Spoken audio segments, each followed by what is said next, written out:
บายดีทุกคนอยู่ดีมีแห้งมื้อนี้ผู้ข้าสิมาแนะนำมาแบ่งปันหญ้าคมแฝกพี่น้องหญ้าคมแฝกเด้อผู้ใดที่สรรพคุณคุณประโยชน์ก็ดีหลายอย่างเด้อพี่น้องเด้อหญ้าคมแฝกเด้อเอาไปต้มใส่กันกับขี้ไผ่นกขุ่มกับหมักขี้อ้นต้นหมักขี้อ้นเด้อพี่น้องเด้อหมักขี้อ้นเด้อขี้อ้นเครือเด้อหมักขี้อ้นเครือเด้อเครือหมักขี้อ้นดอกมันสีแดงๆดอกเป็นเครือล่ามน้ำดินเด้อพี่น้องเด้อ เอา3 ชนิดนี่แหละเอามาต้มกินผู้ใดเป็นบักไข่ลังบวมไข่ลังอ่างน้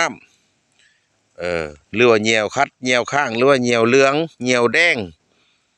เหี่ยวเป็นเลือดเอา3 ชนิดนี่เด้อพี่น้องเด้อมาต้มกินเด้อหญ้าคมแฝกเด้อหญ้าคมแฝก1หญ้าคมแฝก2เครือมักขี้อ้นหรือว่ามักขี้อ้นเครือเด้อพี่น้องเด้อ3ขี้ไผ่นกขุ่ม หรือว่าโดบ่ฮู้ล้มหั่นแหละพี่น้องเอ้ยพี่น้องคนไทยเขาเอิ้นโดบ่ฮู้ล้มถ้าผู้ใดเป็นพยาธิดังกล่าวมะไข้ล้างบวมมะไข้ล้างอ่างน้ำหรือว่าเหนียวคัดเหนียวข้างเด้อพี่น้องเด้อเอามาต้มกิน3 อย่างนี่แหละแนวละกำมือเอาหากเด้อนี่เด้อ